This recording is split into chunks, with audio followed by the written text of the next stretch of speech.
Hello and welcome to our latest episode of Let's Talk Loyalty and Loyalty TV. I can't believe it's already been a year since we met with Ben Lipsey, Senior Vice President of Customer Loyalty and President of Flying Blue, the loyalty program of Air France, KLM and Transavia. Flying Blue now has over 22 million members of its program. And Ben joins us today to share some new propositions and pricing that they've launched for members, as well as the creation of a separate new legal structure for the entire program, and also their plans to launch subscription propositions this year for their members. I hope you enjoy the latest loyalty insights from Ben Lipsey and Flying Blue. So, Ben Lipsey, welcome back to Let's Talk Loyalty and welcome to Loyalty TV. Thank you so much for having me. Great. I can't believe 12 months. It has absolutely flown by since you've been on the show with us before. Yeah? Yeah, time flies, especially in our industry. Yeah. Honestly, brilliant. Listen, there's loads going on with Flying Blue. It's incredibly impressive. I know you've reached some fabulous new numbers, which you're going to talk a little bit about today. Also had some very interesting structural changes, lots of new propositions, and plenty going on in terms of the overall business globally, not just in Europe. So let's kick off. First and foremost, as you know, we always love to get inside the minds of our guests and get a sense of your favorite loyalty program. So Ben Lipsey, please do share with our audience as we come into 2024, what's your current favorite loyalty program, please? This one I've given some thought, and actually my favorite loyalty program at the moment is Built. I think you've had him on the show before, but it's a program based out of the US where you earn points for paying rent. And of course, they have a co-brand credit card as well. Yeah. Really unique startup, really unique idea. Yeah. And of course, we're partners with them, and we really see some really innovative stuff that we would like to do with them, and we're quite happy with this partnership. And for me, it's just really cool. Yeah, absolutely. I agree. And one of the reasons I started this show is to find cool new stuff, and Built is exactly that. So big shout out to the guys there. So, and for anyone who's not familiar with it, it's Built, which is B-I-L-T, not B-U-I-L-T, as we might assume. We'll make sure to link to that in the show notes. So we probably need to get Dave back on as well at some point. But what I always find amusing, Ben, is, when anyone talks to Built, like, the guys have been here, I've seen them down in Brazil recently as well. Everybody's like, please come to my country, and for me, I am paying rent. So why am I not getting, some kind of good payback on that? So a high quality problem. And then you can use those points to transfer to Flying Blue. Absolutely. Totally. And you'll be very impressed with me, Ben. I did sign up today. I know you have a partnership with All as well, in terms of the mutually beneficial, where, fly or stay. And there's points and miles on both sides. So I did finally connect those two today. So fully fledged member of Flying Blue with All. So there we go. So listen, I think Thank you very much. No problem. I was delighted to do it. Of course, I have to test it as well. It was really easy. So that's the bottom line. So listen, kick us off with I suppose the biggest news in terms of the legal changes that you've gone through. I know it's not something that affects consumers directly in any way, but clearly we have a loyalty audience, very sophisticated audience here around the world, and always very interested to hear about when a program is, I suppose, becoming more transparent and transforming its way of operating. So will you tell us what's happened and why? Sure. So, we were very lucky to have just completed this transaction. I mean, it was a lot of hard work by a lot of people. But what it does is it creates a separate shell around Flying Blue, still owned by Air France and KLM, and the group, Air France KLM group. But what it does is it allows us to recognize the value and the equity that Flying Blue brings, independently of the airlines. So now, we'll be able to start reporting financially on the actual value of Flying Blue, on the results. We've always had an analytical P&L, but now it'll become, much more officialized. And as a result of this, we were able to raise 1.5 billion euros in quasi equity from Apollo, which is a private equity firm, which highlights that the even in this in environment of rising interest rates and everything else, that there still is a lot of value that the private equity world sees in loyalty programs, in particular ours. And I think we credit the strength of our mother brands, Air France and KLM, and of course some of the innovative things that we've done in our own loyalty program to be able to kind of lend credibility and value to this. So very proud of that. But as you mentioned, I mean, there's no change to customers. There's no change to how the program is structured, how it's managed, to our business strategy, to the value that we try to deliver to our customers. All that remains the same. But like I said, it allows the company to actually recognize the value that we bring. Brilliant, brilliant, yeah. And I think Europe particularly, Ben, in my mind, is particularly a market where, privacy laws are extremely strict. So protecting all of that and keeping it, as you said, within the same ownership fundamentally means, of course, that, you can continue business as usual, but you do get the access to the capital. So congratulations on that achievement. It's a really big deal. Yeah, great news all round. Super stuff. So listen, then let's move on to what does change for consumers from the program side. I know you announced some pricing changes recently, which were really good news for people who are looking to redeem, looking to fly, and probably quite different to what's happening even in this part of the world, for example, where, it is, becoming more expensive, for example, to redeem. And that's, often the reality of what the market needs. But you seem to be going the opposite direction. So tell us what's happening. You're reducing redemption prices. Brilliant news. Well, we're doing what we can. I mean, I can't promise it's across the board. I mean, there is a small percentage that did go up in price, but for the vast majority of our awards, we were able to lower them. And I mean, 80% of our awards, I think we were able to lower. The rationale is simple. I mean, for us, we look at where we have an attractive internal transfer price to our revenue management team, based on when we look to fill seats that would otherwise go empty, and we were able to kind of better, it's called common rating, different destinations. So now New York and San Francisco to Paris or Amsterdam will be priced equivalently when there is inventory available. Now, of course, we are the only ones in Europe to offer fully dynamic pricing. Where you can redeem your miles for any seat on the plane, even when the plane is quite full or expected to be full.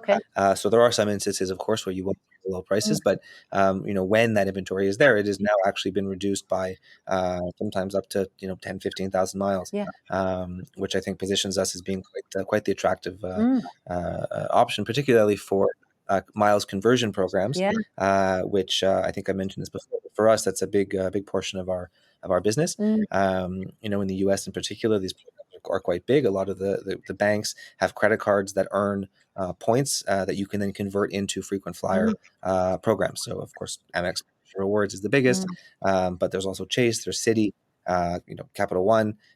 We of course have a partnership with Built. So the logic is roughly the same. You can transfer it to Flying Blue, and then you can redeem.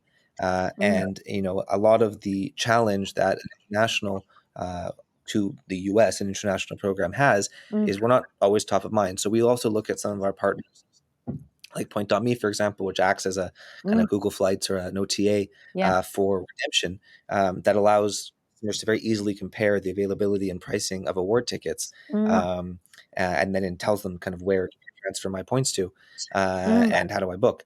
And for us, when we can still remain profitable and offer attractive award inventory and options to our customers, in the US in particular, for us, it's a really good source of value that I think that we offer, and one which will actually lead us to having over 50% of our award tickets being issued point of sale US as of about mid next year, which is a really interesting statistic, I think, for a foreign loyalty program. Yes, absolutely. Yeah, quite a milestone for you, huh?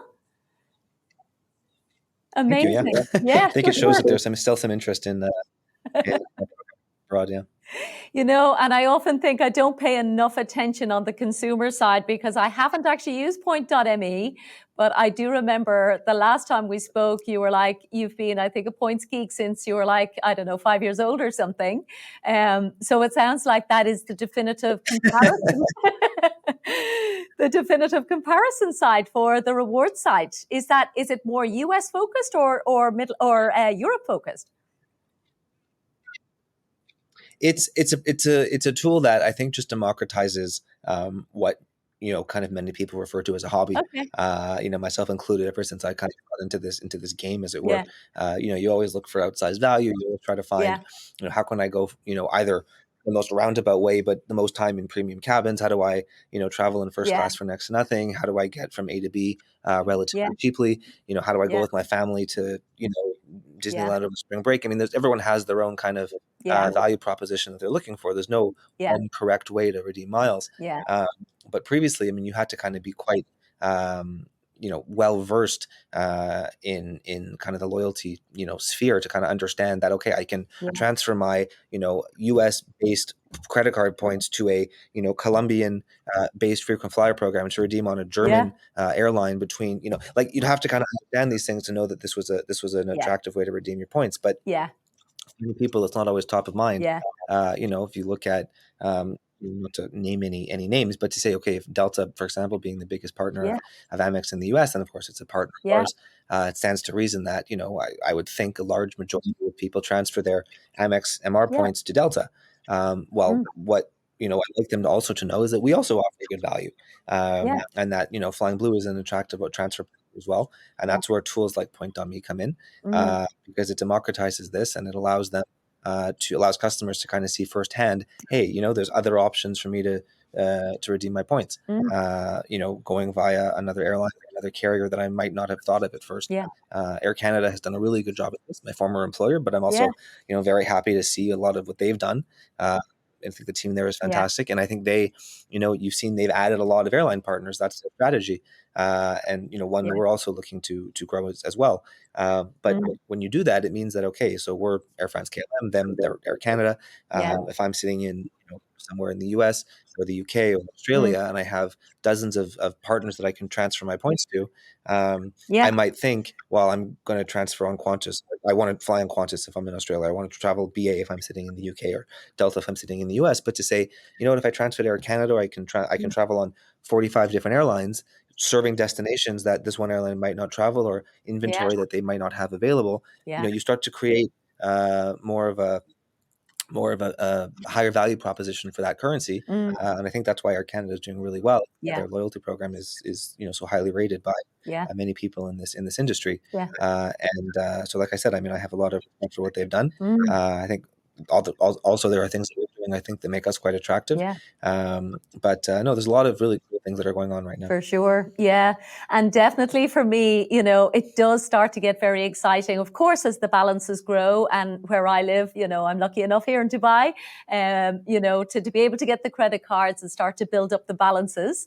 And I know you guys also announced something relevant here, so I'm definitely going to go and have to check out. So I'd love you just to talk about the Etihad Partnership. I think, again, another feather in your cap, and that was just announced a couple of weeks ago. So I'd love you to tell our global audience, it's, I think, a full earn and burn partnership, Yeah, so we are actually quite excited about that one. That's a strategic partnership with Air France, KLM, and Etihad. But for the first time, we have recently just implemented a full earn and burn relationship with them. So you can use your Flying Blue miles to redeem on Etihad and vice versa, which greatly expands the number of destinations that our members can earn and spend on. We are exploring and negotiating reciprocal benefits for our elite members, so that will come shortly, which I think is also a nice touch. Always good for our top tier members. And Air France recently launched its own flight, daily flight from Paris to Abu Dhabi, connecting it to Etihad's network. Amazing. We then code share on that on those flights, and they also code share on our flight out of Paris. So it's been a nice partnership, I think, and we're also quite pleased with the earn and burn. And like I said, we're also looking to add more partners as well. Okay, so you heard it here first. Anyone who's listening and wants to work with Flying Blue, definitely got to reach out to Ben and get those conversations kicked off. So brilliant news. So listen, we're coming into 2024 now. I think, if anything I have learned from talking with people specifically in airlines, I think the to-do list is never ending.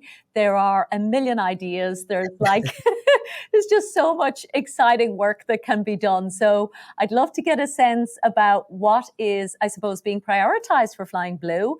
Tell us, what are you thinking? What's on the roadmap? What can we look forward to in different markets? Oh, where to start? There's a couple of exciting things that we have coming up for 2024. I will give you a sneak peek now. I mean, we're looking at launching a subscription product, which you've seen some other airlines launch, Yeah. not just for buying miles, but also for benefits. Oh, I think Emirates launched yeah, Skywards Plus a while ago. That's turned out really well for them. yeah. We have our own kind of spin on that that we're working on, which I think will be engineered towards customers to complement and enhance their elite tier, not to replace it. So we don't want to make people think that you can buy status and then no longer worry about flying with us. That's not the point. Okay. But we do want to offer people benefits that will help complement and enhance that Yeah, elite tier. So that's yeah. one thing that we're doing. We're looking to grow kind of more of the sustainable options that people can use their miles for, and of course, to highlight once again, of course, that we're the only loyalty program I think in the world. Certainly, we were the first that awards status currency, or what we call XP, Yeah. for purchasing SAF Okay. or sustainable aviation fuel, or donating to a sustainable charity that we're partners with, which effectively is saying to customers, you need to fly less, because if you earn certain Yeah. amounts of XP from purchasing SAF, you no longer need to fly much to either earn or maintain your tier, Wow. which for us is quite important as part of our corporate CSR goals. Yeah. We're also looking at enhancing the benefits for our top tier, particularly our platinum and ultimate tier customers. And that should be announced in the coming months. And again, just trying to make sure that we were competitive and an interesting choice for our members based in Europe and abroad. Yeah. Yeah. Well, incredible. I know, particularly in Europe, I think we talked about it the last time. The whole environment focus is something that is a very important topic, less so in other markets. And, as you know, I'm sitting in Dubai. We've just had COP28 here, which I think has been, an interesting choice of destination. It's wonderful for this city. But there's a lot of people a little confused to say, actually, this is a part of the world that does produce fuel. So the whole sustainable piece is perhaps an even more important message. So I like that you have found a way to connect the status, as you said, into a sustainable proposition. And I know you said last time as well, it's almost like, if you must fly, please fly with us, but we're not asking you to fly more.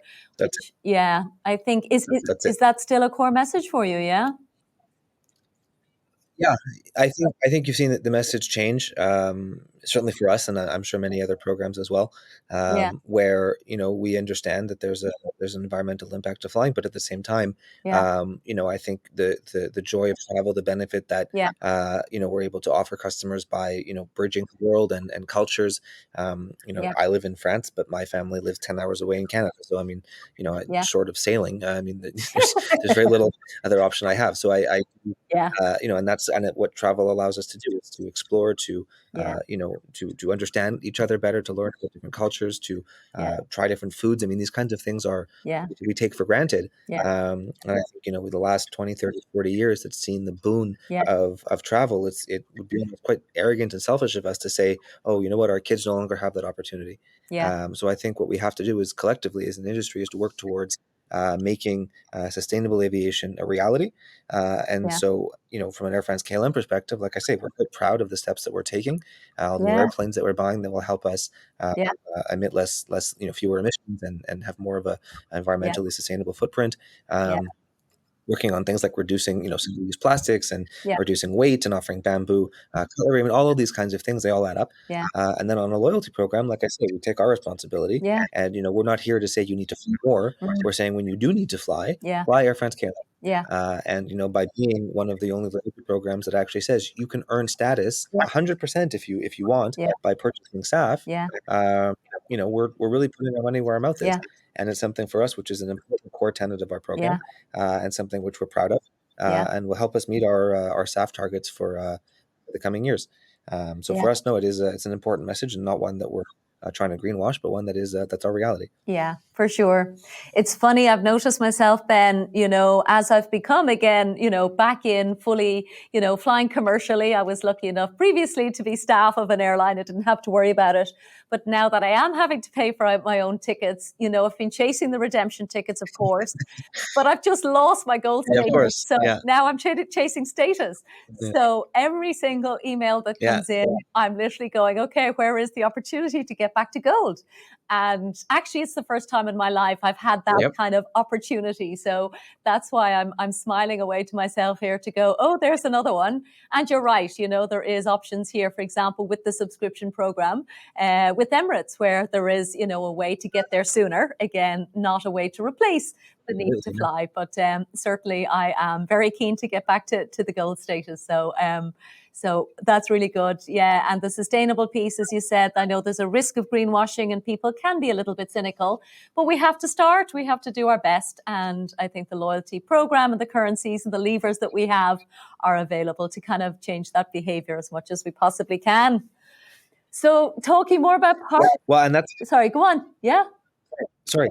No, I was just going to say to kind of respond to what you had just said. I mean, I think what you mentioned about trying to go back to gold status and trying to find the opportunity is something which, I kind of refer to as this irrational behavior, because there's this aspirational award, right? So whatever your aspirational award is, whether it's wanting to travel, to Japan in business class, or whether it's wanting to get gold because you like the benefits, for you, that's this aspiration that you have, and it drives your behavior. Because you like the program, you like the benefits, you like how it, you feel, it reflects your values, whatever it is. So you as a customer would be willing to go out of your way to perhaps pay a bit more or choose that flight if it was a little bit less convenient than a competitor, because that drives your decision. And so when I look at what my job as a head of loyalty program, it's to stimulate what you've just said, which is to say, how do I make you make irrational decisions by offering you something which you value, so that you'll continue to choose us. And that's you just said it very perfectly. So I just wanted to highlight that. You know what? It's also happening as well, though, Ben. I'm now guiding my husband's behavior. So the role of advocacy, shouldn't be underestimated either. Because there are some people who really want to. That's how I got into this. I was managing my dad's frequent flyer program when I was about 12 years old. So it's I get it. Amazing, brilliant stuff. Great. So brilliant. Yeah, absolutely. We're all about the status, and partnerships is another one, Ben, that I know you have on the roadmap. We did have one of your partnerships directors on, I think it was about 2 years ago now, but for me, I suppose the roadmap that you mentioned to me offline about, starting to get more integrated more deeply in the e-commerce space. I'd love you to explain this overall concept, because it sounds quite genius. It sounds like something that hasn't been done anywhere else. So will you tell us about, getting deeply embedded with some of the e-commerce brands in Europe? Sure. So, I think many loyalty programs have realized that they need to branch out into kind of what they call the lifestyle space, or going after the commercial partners. Many airlines have partnerships with Starbucks, Uber, those kinds of stores, and we're also targeting those kinds of things. But what we're also trying to do is think a little bit outside the box, and I think there's 1 or 2 airlines that have done this as well. But there's a partner that we use that we work with called LoyLogic. And they have a program called Points Pay. And what this tool does is when we work with them, is they integrate directly into the merchant's checkout flow. Meaning, so Rituals, the Dutch skincare brand, is one of the first partners that we've gone live with. And it means that when you're in Rituals environment, and you're wanting to check out from purchasing their product, you will see pay with credit card, PayPal, pay with miles. And so it allows us to be present directly in the customer's journey in their shopping environment, without even having an affiliate link or anything coming from our website. So it's a really unique thing that allows us to be present in those kinds of transactions, particularly online. We're also going to be launching application, our own app, next year, probably. Well, definitely next year. and it will be engineered 100% towards earning miles, both online and offline. So not connected to the actual airline environment, so it's separate from the Air France and KLM Okay. apps, but specifically on the earning miles. So you've seen, I think, British Airways and United have done something similar, and this is going to be our version of that, which really allows customers to kind of find merchants in their local environment, that will allow them to earn more miles every day. So it's, for us, it's an important part of making sure the program remains Yeah. relevant, so that we can find new ways to encourage customers to earn miles, and then, of course, use those miles on Yeah. So just so I understand the distinction, Ben, so the app you talked about of your own, which you said is going to launch, I'm guessing 2025 as we come into 2024. So that's an affiliate-based model, is it? Sorry, it'll be towards the end of 20. End of So 2020. it's a mix. So there's an affiliate-based model. Okay. So it'd be an affiliate-based model, but also tying into ALO, which is called account-linked offers, and CLO, or card-linked offers. Amex, actually, with their Amex offers, was kind of the pioneer of the CLO model. Many other banks have kind of picked up on this, and there's a few other companies that have followed suit. ALO is a little bit more unique to Europe because of the integration with open banking and the EU directives of PSD, the payment service directives, which permit open banking and allow companies to kind of spot transactions, so you can spend directly from your bank or into your debit card, and it will be able to track your spend both online, which is the affiliate-based model, but also offline, in the merchant store directly, which is quite unique. So we're really looking forward to that. Incredible. Okay. And then, as you said, the e-commerce embedded option to me sounds the most sexy. I'm guessing it's going to be very clearly branded in terms of Flying Blue. So Pay with Miles will have your brand everywhere throughout those beautiful stores. And again, I know anything like a Ritual brand, of course, really prides itself on a beautiful user experience. So the idea that people can pay with miles, I'm guessing they can part pay, can they, Ben? Because I'm assuming it's a cash plus miles. Yeah. You can do exactly, and you can do it. I should mention it's both earn and burn. So if you choose to pay with cash, you'll actually earn miles from participating merchants, in addition to the miles you can earn on your co-brand credit card, for example. So it's you can either pay 100% with miles, pay part cash miles, or all cash. But if you go through that channel, you'll earn bonus miles. And it's part of this kind of new ecosystem that we're calling Flying Blue Plus. And that's, like I said, there's the app, there's the online merchants that we have. It's kind of more leaning into that everyday usage of miles. Wow. Well, I haven't heard it announced anywhere else, Ben, so I'm going to say to our audience that you heard it here first. That may not be true, but You're the first. Yeah. Wow. Well, Loyalty TV. You're the first. Oh my goodness, we've got an exclusive. Okay. Wow, that's very exciting. My goodness. Honestly, you're doing so much, Ben. There's just a lot going on. And as I said, this show is all about innovation. It's all about sharing, what's not being seen necessarily yet in our own market, so that we can learn from each other. So very inspiring to see what you're building. With all of that, I'm almost afraid to say what else. Is there anything else that you're thinking about, talking about, wondering about? I mean, I honestly, as I said, I know what the wish list is long and deep, but is there anything else that you'd love to be able to do if you had, I suppose, all the resources in the world? Well, that's the key right there, is all the resources. I mean, I think, all of the loyalty programs, I was at an event, and there was a dinner, and there was a bunch of my counterparts, heads of loyalty programs, and it was quite funny because even on an airline level, if we compete on a loyalty level, it was quite funny to hear that we all have the same challenges, and the same drive. I mean, we all are trying to shift customers to work with us, but a lot of the time we run into the same challenge for resources. But no, I mean, I think if we had all the money and all the time and all the people in the world to work on this, there's so much that we love to do. I think we're really lucky to have Links. I mean, it's our mother brands, but with Air France and KLM, I think these are two strong, global, historic brands that people love, that really resonate with people around the world. Paris is the number one tourist city in the world. I think France is something like the number one inbound tourist destination of almost 100 million people a year. And of course, we have the Olympics in Paris in 2024.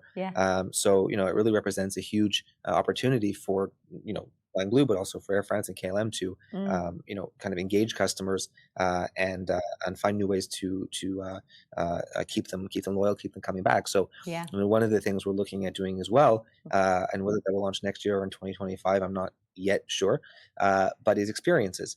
So we see, I mean, you mentioned Accor, they do this really well. I think Marriott, Yeah. Moments and Starwood, they did this. I think they're the pioneers where you can use your points for experiences. Yeah. We're really lucky because using your points to be able to say train with the pilots in a flight simulator, or in Air France we have something like 20 different celebrity chefs that sign the menus. Yeah. So to think that you can have a one meeting with these chefs or a meal in their restaurant, Yeah. or take to the Olympics that are coming up next year. I mean, these are all things that we're Yeah. planning on doing Wow. to really kind of create these money can't buy experiences, Yeah. which again keep people engaged in Flying Blue, Yeah. keep people flying Air France and KLM, and keep people thinking about us and being top of mind, even in international markets. So that's Yeah. kind of the next big project for us. Okay, well, we will definitely have to stay, I suppose, closely connected. I want to make sure that we get all of the updates and all the exclusives. I'm super excited that we've had all of that kind of news and that you've shared so generously today, Ben. Listen, I just want to say, again, My pleasure. thank you for your time. Thank you for sharing. Is there anything else, Ben, that you wanted to say today before we wrap up? I know we have a busy year ahead for 2024. Anything else you wanted to mention? No, I'd just like to thank you for having me on the show, and thank everyone listening for listening. And of course, hopefully they'll become members of Flying Blue if they're not already, and continue to choose Air France and KLM for the next trips. Fantastic. Okay, so Mr. Ben Lipsey, Senior Vice President of Customer Loyalty and President of Flying Blue, thank you so much from Let's Talk Loyalty and Loyalty TV. Thank you, Paula.